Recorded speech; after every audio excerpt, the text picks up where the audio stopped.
Thank you. So this is a joint work with Laura Bagur, a PhD student, Jean-François Semblin, and Ioannis Stéphanie. And in fact, I will be focusing on way more on numerical methods than on numerical results. And the reason for that is that I'm really not an expert on the simulation of seismic cycling. So I want to apologize in advance if my list of references is not exhaustive, and also if some explanations are too naive for you. I've been working on fast boundary element methods for more or less academic problems related to wave propagation. So it can be the scattering of acoustic wave by an aircraft, site effect simulation. More recently, we have been working on the simulation of the noise generated by turbulent flows or the interaction of an underwater explosion with a submarine. So in all the common point between all these applications is that we have an infinite unbounded domain. And so because of that, we want to use the boundary element methods. But before to talk in more details on what is the algorithm that we use to solve these 3D realistic problems, I would like to give an idea of where the BM can be useful in the simulation of seismic cycles. We have already seen a couple of talks on that, so I think it's already clear for everybody, but just to fix the ideas, that when you compute the stress on the fault due to some slip, that you want to use the boundary element method because you have this infinite domain. An important point that will be very important actually in the following is that this, contrary to what we are used in the wave propagation community, when we use the boundary element method here, it's because we want to, we want to obtain the this f by evaluating a boundary integral equation, and we are not solving a boundary integral equation. And so this will be important in the following to decide which numerical method we want to use to have a fast evaluation of this boundary integral equation. Okay, and of course you are all familiar that this formulation will depend on the geometry and the properties of the infinite domain that you want to consider. And so what are the specificities of the boundary element methods? And I want this talk to be very general, to give an overview really of what we can expect to be able to do with boundary element methods. And I would like this talk to fit to as much as possible application as possible that you can think of. So in all cases, when you use boundary element method, you start with a definition of boundary integral representation, which is in fact a reformulation of your PDE that is given in a 3D volume domain, for example. And by using Green's tensor that are given here as the capital U and T, you can reformulate this PDE just as a boundary integral representation. And it's called boundary integral representation because now it's all the information is concentrated on the boundary of your domain, which in the case of seismic cycling is just a fault. Okay, so this is very general. You can obtain this formulation for any arbitrary shapes. That is very important because we want to be able to consider very complex faults. And because we are using this Green's function and we have this integration only on the boundary of our domain, we reduce of one dimension the mesh requirements. So that's a very good point of the boundary element method. And the second good point is because we use the Green's function, we do not have to artificially truncate our infinite domain. We have radiation conditions that are intrinsically taken into account in the formulation. Importantly, what I'm going to say in this talk, I think could be also applied for volume integral equation, meaning as soon as you have something that is related to some Green's tensor, we should be able to do something to speed up the computation of this volume integral equation. So these are the advantages of the boundary element method. And of course, you do not recognize this boundary integral representation because you use boundary integral equation that you obtain after some regularization of this boundary integral representation. And since there are various ways to do that, I will not give details. Again, I want this to be as general as possible. So imagine you have your favorite regularization of this boundary integral representation, and you use your favorite way to discretize this boundary integral equation also. There is no free lunch. There are some limitations of boundary element method, and this has already been mentioned too. It's limited to homogeneous domain with linear properties. And the reason for that is that you need to be able to give this Green's tensor. So in fact, if you're able to compute them in a fast way, even if it's in a numerical way, it's fine. We can also use what I will talk about if you have a numerical way to evaluate this guy. And in fact, that's what we do when we generate, when we evaluate the noise generated by turbulent flows. We have derived some numerical method based on boundary integral equation to compute in a fast way the Green's tensor adapted to some complex geometries. Okay, so that's the first limitation of the method. And the second one is that the discretization of the boundary element operator, they will lead to fully populated matrices. And the reason for that is because you have a Green's tensor here that link the variables X and Y. So all the drawbacks that we have are linked to the fact that they link the variables X and Y. So what I would like to present to you is what are the modern techniques that have been developed in the boundary element community to deal with these fully populated matrices. And in fact, that's really what I'm working on is how can we deal with these fully populated matrices to consider realistic 3D application. So the first configuration that we consider is a quasi-dynamic case. So again, here is the boundary integral representation that you can use, the general one. And here I give an example of a Green's function that we can be considering for this kind of problem. And what is important for the following is just this elastostatic Green's tensor, and they involve linear combination of a derivative of Laplace Green's function, which is 1 over R, where R is the distance between X and Y. And this is very important because that will help us to know why and what we can expect to speed up the evaluation of this boundary element method. Importantly, once we discretize after the regularization of a boundary integral representation, and once you discretize your boundary integral equation, the only thing you have to do is to evaluate a matrix vector product. So of course, this matrix is fully populated. That's the problem, but the question can now be reformulated on how can we speed up the evaluation of this matrix vector product when you know that inside your matrix, you have something that is coming from the discretization of some derivative of the Laplace Green's function. That's very important. And so the good news is that the BM matrix is fully populated.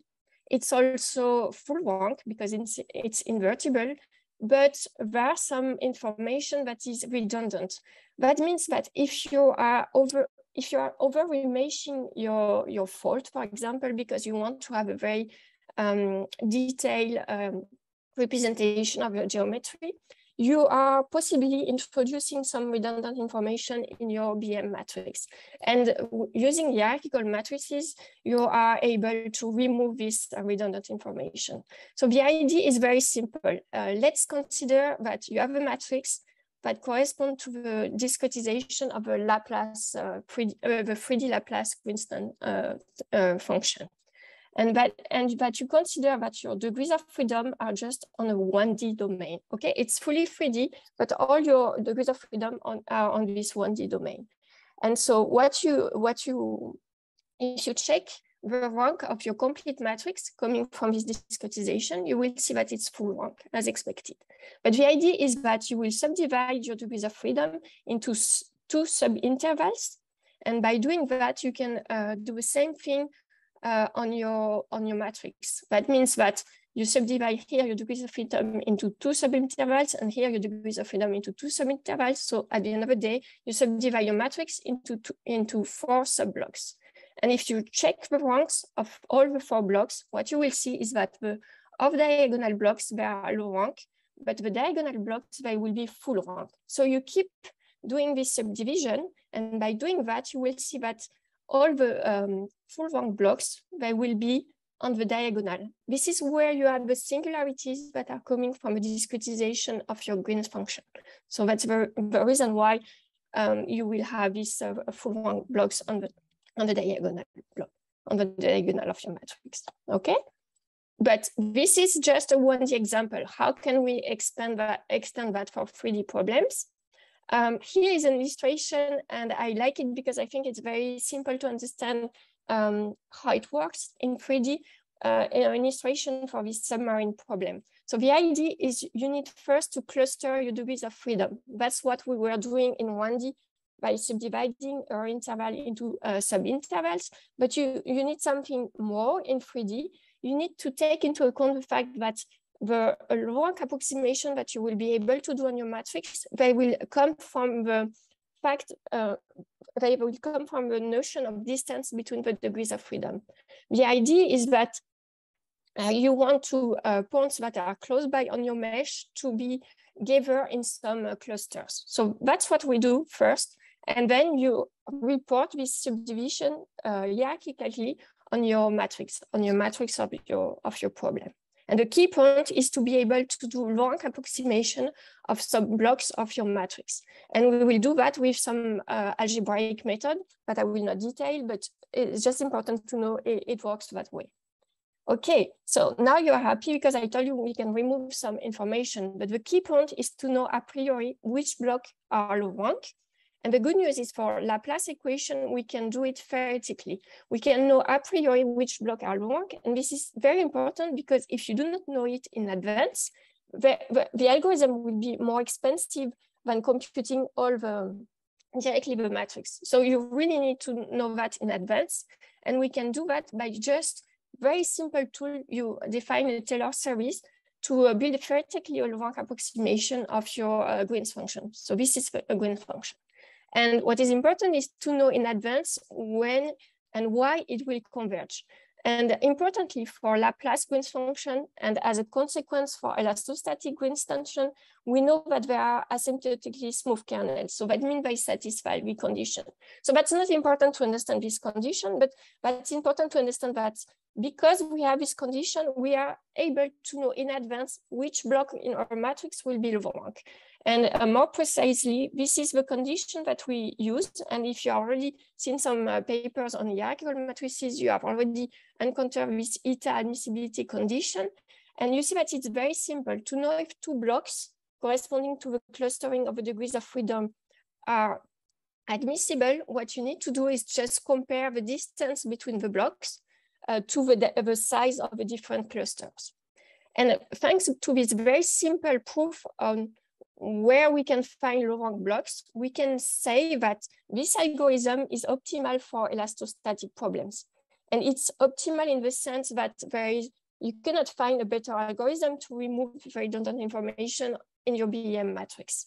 And it's because the rank of all the admissible blocks will not depend on the discretization, meaning if you over-refine your fault, you will be able to automatically remove this over-refinement in your data. So that's very important.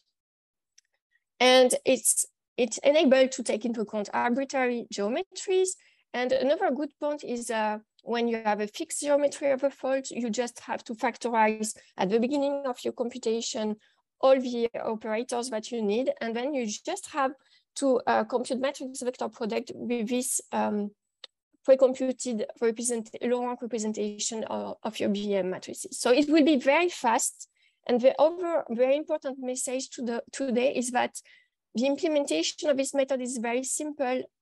And my advice is that it will be preferred to more complex acceleration techniques such as fast multiple method, because it's very simple, and it can be extended to a more complex Green's function. For example, if you want to consider half space Green's function to take into account the free surface and more complex Green's function, whatever you want.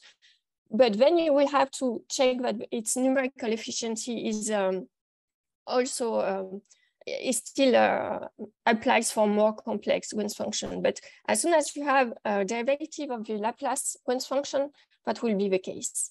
And there is already some very successful application in seismic cycling community for quasi-dynamic simulation. So I think you are already convinced that that's the best way to speed up computation in a quasi-dynamic domain. So now if we want to go to a fully dynamic case, that's where I see that there are more questions about how we can do that.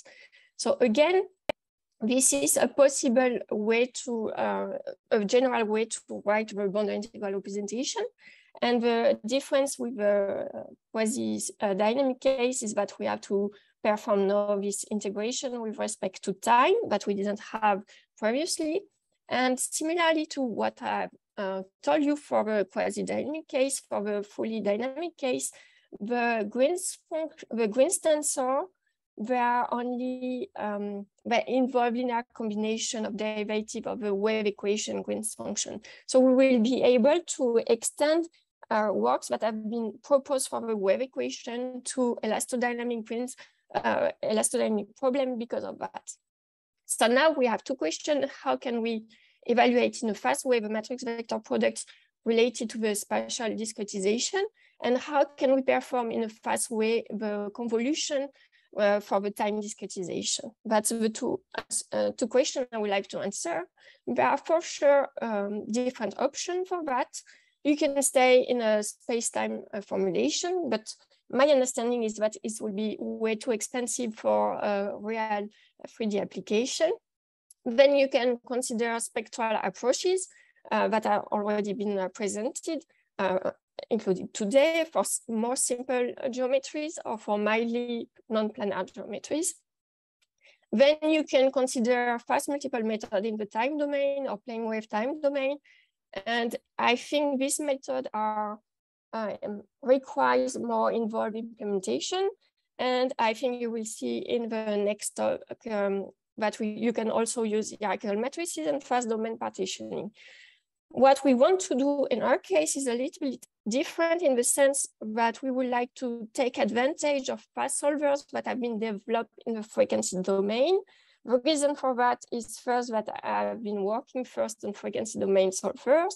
And the second reason is I think that's a very easy way to implement these fully dynamic problems.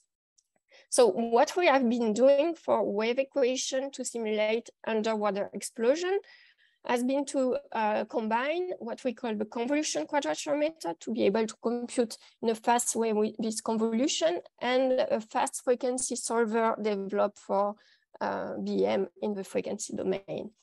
And importantly, I will not show results today because that's not the subject, but for this underwater explosion, we were able to consider 10 to the power 4 time steps and 10 to the power 7 spatial degrees of freedom. So that's just to give an idea of what we can expect to be able to do with this method for seismic cycle modeling. So I would like to give you a very brief overview of how works the convolution quadrature method. So the idea is you want to evaluate this kind of convolution in time. That's the general things that you want to evaluate. So let's simplify this to the wave equation. You just have the Green's function and you want the convolution with some given function f. And the key point is to say we will introduce the Laplace transform of the Green's tensor, okay, of the Green's function here. And then by manipulating the different integrals that you have when you do that, you see that you introduce a function h that's in fact just the solution of an ODE. And that's a very important point is that we introduce this h that is the solution of an ODE. Because when you have an ODE, you know how to numerically solve this ODE. So you introduce your favorite numerical scheme. So for example, here I introduce some linear K-step method. And importantly, in the following, alpha and beta are just the coefficient that I'm using in this K-step method. Okay, that's very important for the following. So my goal is to compute, my goal is to compute this Q, that is the solution when you evaluate this convolution between the Green's function and some given function f. And I need another tool before to be able to do that. I need the Z transform of a discrete time signal. So here you have a definition of what is the Z transform of a sequence discrete time signal X of n. And by using that, we can show that the Z transform of convolution is given by this expression. So to evaluate this integral, we need to use basic tool of complex analysis, but we are able to show that at the end, to evaluate the Z transform of a convolution, we just have to make the product between the Laplace transform of a Green's function, evaluated for different complex frequencies, times the Z transform of input function f. So this result is very important because what it shows is that we are able to replace a problem in the time domain by a couple of problems in the Laplace domain. Okay, this is a generic writing of what we need to solve. So you see, you have here the Laplace transform of the Green's function and the Z transform of the unknown that we want. And so the important point is, as I was motivating this work, we are able to replace our problem in the time domain to a couple of problems in the complex frequency domain. So we are able to use fast solver developed for frequency domain problems. So I told you how to compute the Z transform of a convolution, but that's not what you are interested in. You are interested in your result in the time domain. So we need to evaluate the inverse Z transform. And again, by using basic tools of complex analysis, we can evaluate that. In practice, you see, it's just by using a trapezoidal rule. And we know exactly which complex frequency we need to use to have an accurate evaluation of this inverse Z transform. So this is very important. And so at the end, I will have to make the number of time steps calls to my frequency domain fast solver in the frequency domain. So that's the first algorithm that we can think of. And then we want to improve that. We want to improve that because it's possible, and that's currently work under progress in the PhD of Laura Bagur. The idea is we need to check what is the number of needed frequency to solve a problem. And so it's possible to reduce this number of frequency by using some windowing approaches. So this should be under control. And the other important tool is that we are trying to find error estimates because we do not need all the frequency to be resolved with the same accuracy. The reason for that is that when you compute this inverse Z transform, there is not the same weight that is given to all the frequencies. So there is a possibility to adapt the accuracy that you put in your solver in the frequency domain to where is your frequency and what is the contribution to your frequency to the overall computation. So this is very important. So the next question is which fast solver developed in the frequency domain should we use? So the first one I have been introduced to was the fast multiple method. And since I've told you that everything that we do for elastic wave can be derived from a wave propagation problem, I will show you the ID first for Helmholtz problem. So the ID, again, we have to deal with this matrix vector product with fully populated matrices. And contrary to hierarchical matrices that I've presented before, the idea for fast multiple method is to reformulate the Green's function, not with an algebraic long approximation, but with an analytic plane wave expansion. So that's another way to understand what you need when you want to speed up the solution, the matrix vector product. The reason why it's very costly is because X and Y are linked in the Green's function. So you want something to be able to separate these X and Y points. And that's what you do with this plane wave expansion. You are able to separate the role of the X and the Y, and you are, by doing that, you are able to factorize some operation and to speed up your solution. From an algorithmic point of view, you understand that this is not possible for all X and Y. The idea is you can do that only if X and Y are well separated. It's similar to what you have seen with hierarchical matrices, where the diagonal blocks, they were always full rank when you have the interaction of some group of points on himself. So that's the same idea. And by doing that, you have a very efficient algorithm for wave propagation problem in the frequency domain. We were able to extend this to 3D elastodynamics with application to very simple seismic problems. We were also able to consider boundary element coupling, to consider piecewise homogeneous domain, because you do not have always a homogeneous domain for sure. And we were able to extend that to very simple viscoelastodynamic modeling, where we have a complex wave number. So it can be shown that if hierarchical matrices are the optimal solver for Laplace equation, these fast multiple methods are the optimal solver for wave propagation problems in the frequency domain.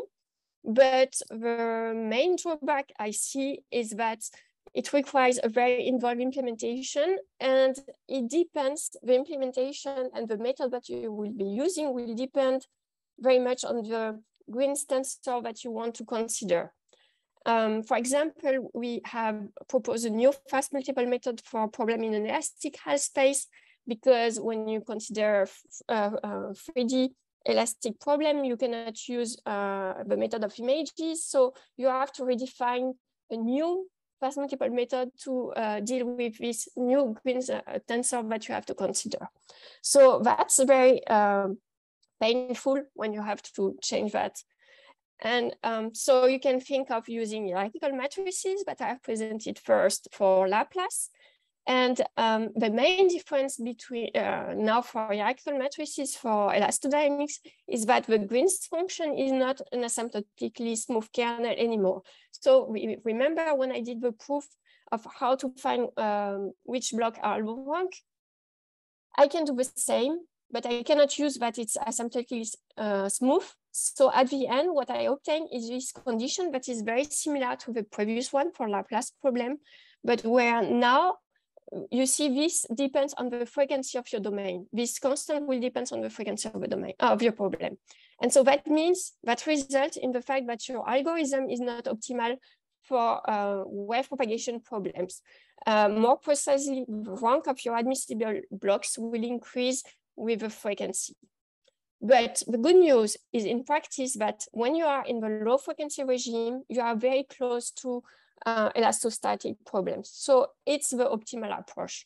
And when you consider higher frequency, your compression will depend on the frequency. But even if it's suboptimal, we have shown that it's still a very efficient approach for a large frequency range. You will see in some theoretical publication that you should not use this method for a frequency problem, for wave propagation problem. It's because in this publication, they consider the asymptotic high frequency regime that in practice, we are not able to consider with the numerical method that we are working with. So for the frequency range we are working with, this method is still very efficient, even for it's not the optimal one.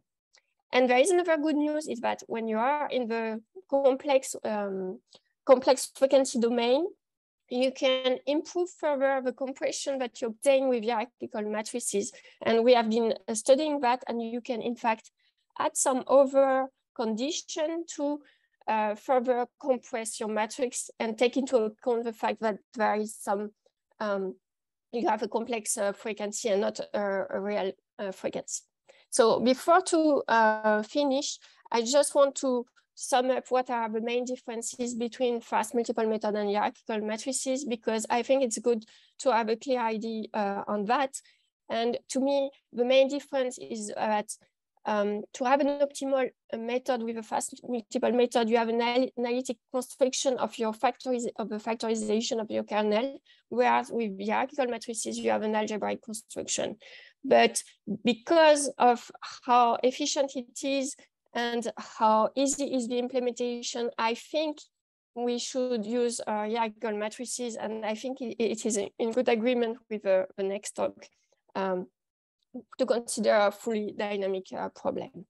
So the next step is to extend this to elastic problems. There are a few existing fast boundary element methods, but we want to use this in these settings. We are currently working on the definition of what is the best model we want to model this elastic problem, and we will have to study what are the compression rates that we can obtain with this coinstancer. And very briefly, I did not mention that, but I think there is another aspect that we can improve from a numerical point of view is how we mesh the fault, and we can define some automatic mesh adaptation process on the fault in order to automatically optimize the repartition of the mesh points on the fault. So that will be that's really a good complementary method to what we are doing on the way to speed up matrix vector products. And with that, I will stop that here, and thank you for your attention.